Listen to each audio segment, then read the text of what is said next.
Welcome to the Friends in Business podcast with your hosts, Ben Wright and Jemimah Ashleigh.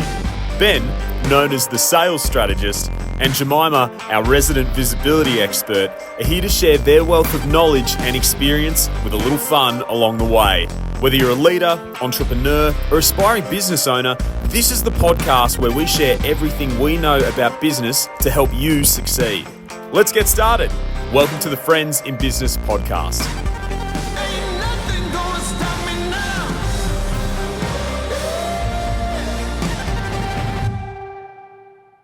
Welcome back, everyone, to Friends in Business, where you are about to witness the first ever live murder on a podcast. I'm not going to tell you who's going to murder who, but you can work it out.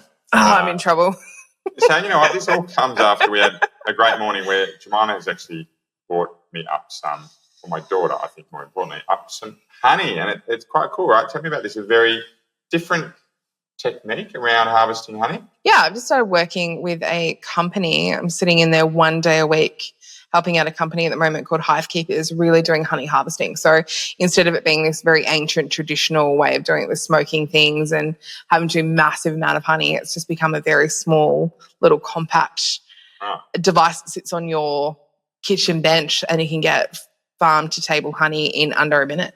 It's a pretty incredible little invention. Yeah. And I walked in really proud. I was like, I actually spun this honey for you. And you went, are you a beekeeper now? I was like, no, actually I'm not. I think I might have also said to you the container's a bit small, but thank you. And I like about you talking about you actually have the hives on site. Yeah, really cool. This is coming from me who's allergic to bees.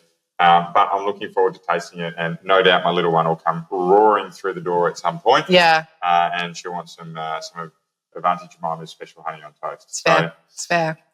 The bit, though, that got us thinking out of that was that you're an outsourced resource to this business. I am. Yeah, I'm sitting in yes, I am. I'm sitting in as a chief marketing officer 1 day a week.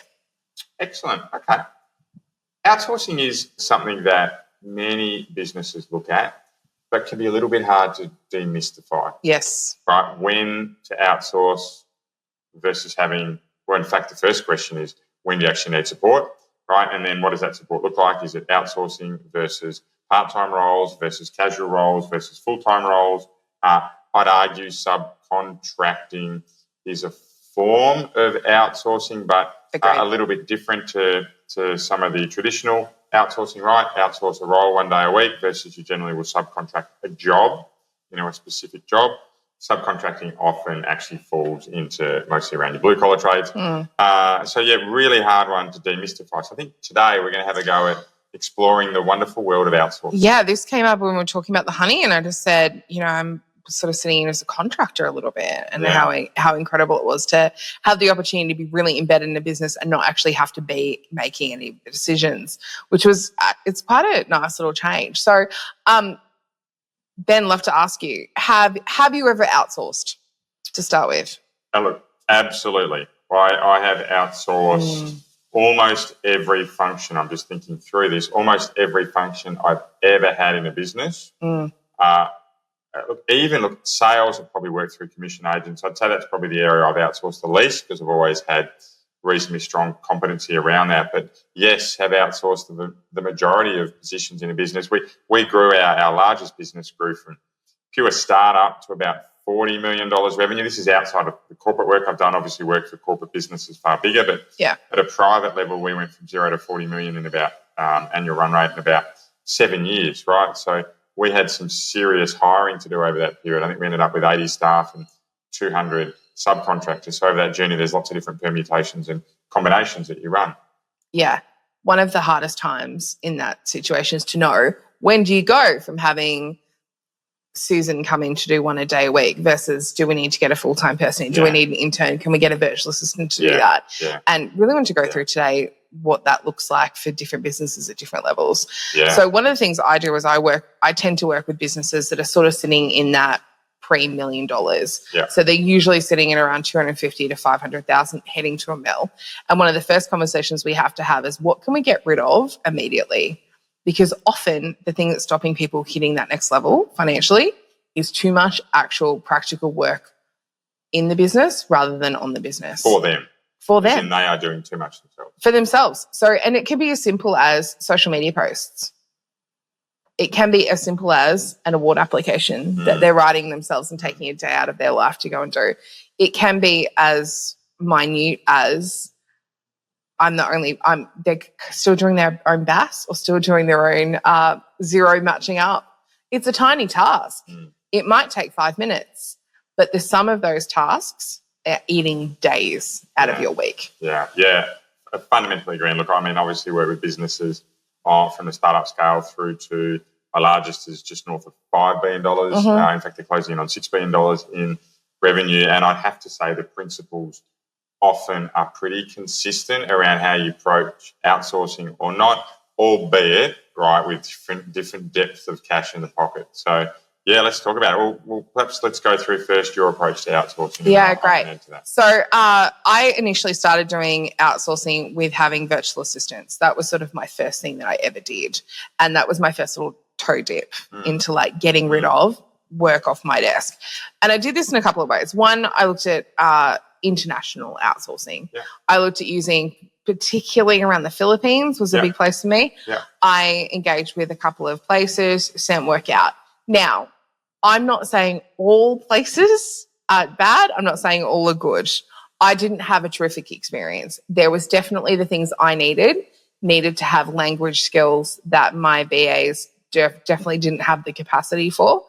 The responses that I was getting and that they were doing inbox DMs and having conversations were definitely in not English as a first language.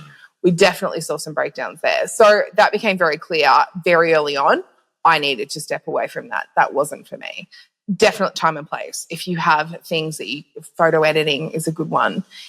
Website, tiny tweaks, like these little ad hoc tasks are amazing to get rid of.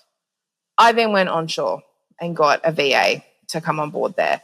Now, a VA and assistant, there's really no difference. Only usually one's virtual and one is not. So one might not be in the same room as you. I still have a VA now. I don't call her a VA. I would call her my assistant now.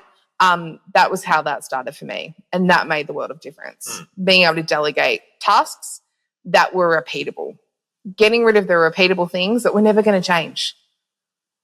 Getting a bookkeeper on board who just dealt with, I don't want to know how the BAS is done. I just need to know when I need to pay it. Yeah. You tell me, send me that email and I'll deal with it. Yeah, of course. That was it for me. Next comes the decision to bring a team member on board for the first time. When that happened for the first time and I was now responsible for paying someone else's salary as well as my own salary, that was probably one of the more daunting days of my career. When I started entrepreneurship, just that moment of I have to now pay 2 people. I can't mess this up. I felt more pressure on that day than I think I'd felt for a very, very long time. We now have a team of 4. And they're killing it and they're amazing. And that was a really good move on our behalf. And we gradually added time. So it was 0.5 for all of them to start with. They're now sitting at all 1s. Okay. That's full time. But it was a really daunting process to go through that process. Yeah. Great. Okay. So we've got there's a little bit of personal experience there. I like to try and wrap frameworks around how we approach things. Shocking. So I've been outsourcing internationally for what are we now, probably 12 or 13 years. I've experienced outsourcing throughout most of my career, whether it be local or overseas. And there's an approach that I take and tend to work with my customers around that really, I think, works for the greater good. So the first thing is, as we are starting to reach capacity in our business, right, if we're a small business, in our team, if we're part of a larger business, or even personally at a professional level, is I start to look at the tasks that either aren't adding value or aren't filling my cup, i.e., right, they're not going to add any value to what I'm doing or I don't enjoy doing it. Yeah. Right? They're the ones I look at to say, right, within a business, a team, a person, an individual, how can we start to outsource those? Right, and then for me, the other lens you can layer over that, and I learned this from a friend of mine, Grant Buttress. He absolutely used this saying. It was fantastic. I learned it from him about 8 years ago, and it's reversible versus non-reversible decision making. So where we have a decision that's reversible, i.e. you can make that decision and quickly unwind it with limited impact to your business, they're the type of tasks I work with teams on to say, hey, these can also be outsourced. Love that. Where they're not reversible, so where they can have a significant downside on your business, they're the ones I like to keep with my teams in-house, right? So you keep them in your control or you're signing off those through your team members. So first thing I like to do is pick out the pool of decisions or the pool of tasks that we want to outsource, the lowest value first, those that then aren't filling your cup, and then also the reversible versus non-reversible, right? There's kind of 3 layers there you can roll in. The next question then comes down to, okay, so are we going to outsource that, right? Are we going to bring someone in at a casual level, right, or a part-time level, or are we going to put the full-time role in? For me, the first place I start here is the more IP you have to protect, the more likely you are to bring in-house into your team, because then you've got control of the data. Yes. Right? The less IP there is to protect, or, in fact, let me come to that for a minute, right? The less IP there is to protect, right, the more likely you are to roll that to outsourcing. So BAS, social media work, editing of documents, right, within reason, administration work, right? That's all the stuff you can start to look to outsource, right? And absolutely it comes down to finding the quality of talent that you need. Generally, the higher the spec the work you need to get done, the more likely you are to need to work locally so that you can guide those persons a little bit more effectively, right, in a more localised environment. The second choice I then start to look at around whether we're outsourcing or in-housing, right? So whether it's casual work, right, whether it's part-time work or whether it's full-time work, right, is the level of strategic advantage it can add when you get it right. So the areas that you know if it can add a lot of strategic advantage to you to get it right, tend to build that competency in-house.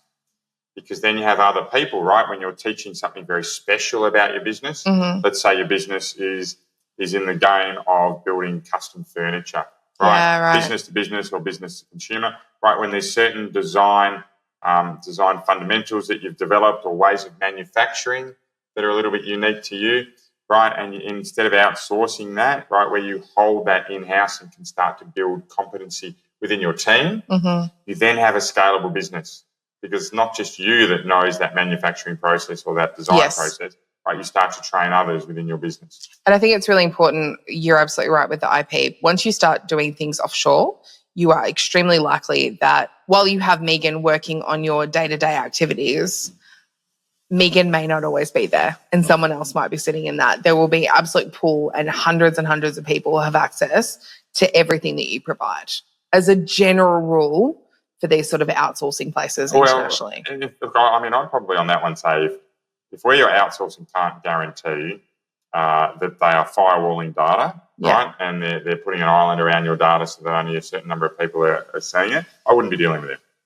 I think outsourcing's changing, particularly at a virtual level, right, where you can guarantee security of data a little bit more. However, it's very hard to stop an individual going rogue. Yes. Right, and I certainly think that virtual assistants that you use will often work in multiple businesses. Of course. Because you're using them for a small period of time each week, right? And often those businesses are quite similar. Right? I was about to say they're working with your competitor for the most part anyway, or at least to someone that could be your competitor. Yeah, and you'd have no idea. So generally, outsourcing, for me, outsourcing at an overseas level, very simple medial tasks that are repetitive and you can train someone up. Right? I'd be localising that outsourcing where you have a little bit more control, right, as soon as you start to add some strategic value with non-reversible decisions or where you're wanting to grow competency. But you're certainly bringing in-house, right, when you know that any skill development will lead to scale of your business down the track. Right? Now, there is, of course, there's a bit of an asterisk around here. It depends how much time or how much support you need, right? If you're going through a phase where you need to outsource a one-off project, i.e. you're launching a new product line and you know it's your only major launch for the next 18 months, it makes no sense to do it in-house. Yeah. Right? Sometimes you actually want to go and find experts who have greater skill than a virtual team could have or that you have within your team, and the outsourcing support actually comes in terms of competency. And that can roll through to not just one-off projects, but things you need to get done in your business. I.e. for me, as my businesses are growing, right, my marketing skills are reasonable, but when I want real on-point branding and messaging, I need to get external support. And I will always outsource that because I'm able to hit a higher high than I can by training someone or having someone in-house? I think I'd look at this at anything that looks like event management as an example. I've certainly organised my fair share of events. That being said, if we're doing a product launch, if we have a big thing on, it's not where my time or my staff need to be. I'm getting event managers to come in to do that project. Yeah. You better believe that they're coming in to manage that. They're the experts here. They know what they're doing, and I'm getting out of their way. Yeah, awesome. Okay. So if we were looking to have any rules around outsourcing, right, any friends in business golden rules, is there anything you'd like to share? Yeah. Can I give you my number one hack? We haven't spoken about this. You're going to love this. If I'm ever bringing someone on board, ever, I always get them to do a work task. And I realize my team might listen to this and they're going to realize I tricked them, but it's the golden rule if I'm bringing someone on. I ask them to do a piece of work for me. I ask two things. The first thing I'm going to get them to do, number one, I'm going to ask them to make an appointment. If I meet you, I'll be like, hey, Ben, lovely to meet you. Can you do me a favor? I'd love to chat to you. I will put my phone number down.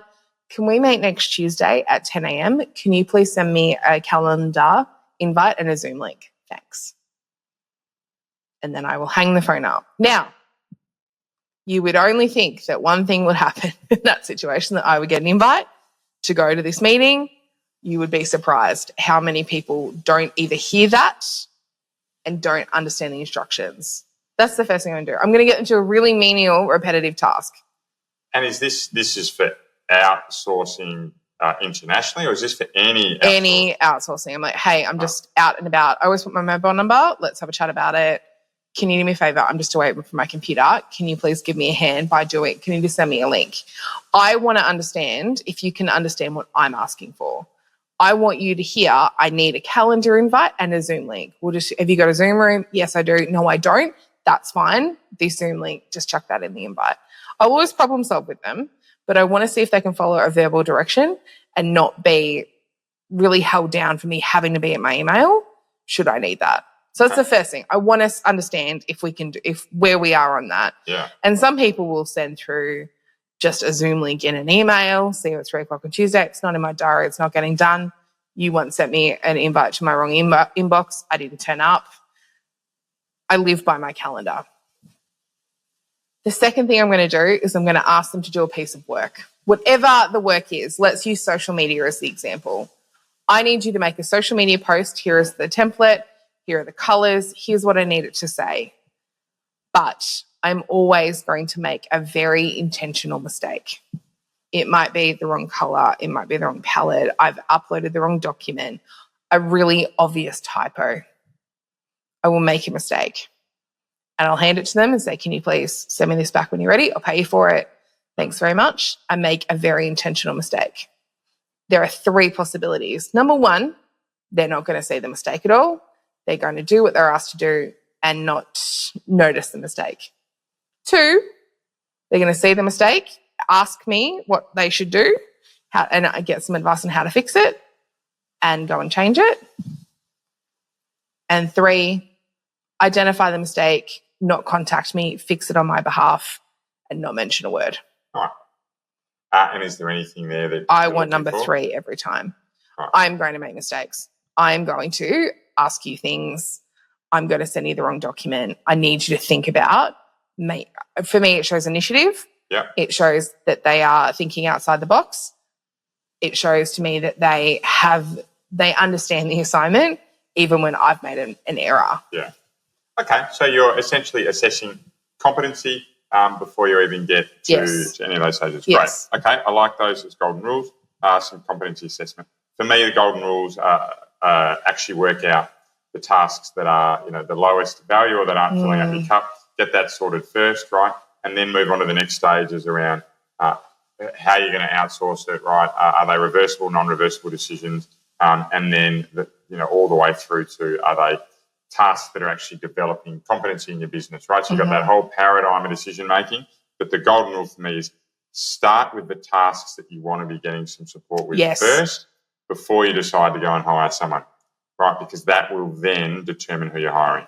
The second rule for me is to not be afraid to hire expertise, right? We often think expertise need to come in at an employee level. Sometimes it just makes more sense, right, to outsource expertise, right, as long as it's not building that competency development in your business. Agreed. Right? And the classic example here is when you have expertise needed on a very limited scale, right, that you simply aren't going to be able to have in the business and build broad expertise around because it doesn't make sense, right? Don't be afraid to look at all the different options for outsourcing, locally, overseas, and then a very high-based skill level, because I think having a one-size-fits-all approach to outsourcing doesn't give you the flexibility you need, whether you're a smaller business or a larger business. Right? Agreed. Okay, great. So we got some kind of first principles from us around outsourcing. I think the message for me as I'm leaving today is that if you're getting to this stage, it's a fantastic point in your business, right? See it as that opportunity. Yeah. If you need to get some guidance around what you do, you've got us to get in contact with, and of course, you should have.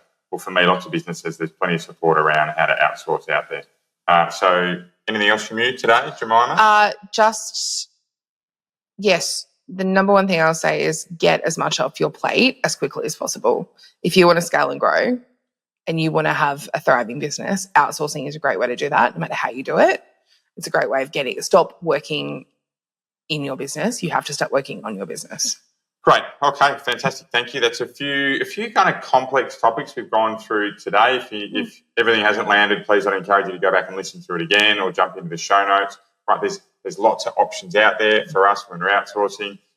Get some support if you need. But until next week, look forward to another episode of Friends in Business. See you guys. Bye for now. I've been tried and I've been tested. Thank you for listening to the Friends in Business podcast. This episode was brought to you by your hosts, Ben Wright and Jemimah Ashleigh, recorded in beautiful Noosa, Queensland. For more insights and resources, visit Ben at strongersalesteams.com and Jemimah at jemimahashleigh.com. If today's podcast has helped you, we'd be so grateful if you could leave a review and share with someone you know. This will help more people in the world benefit from the hard work we're putting in to bring you the best content we possibly can.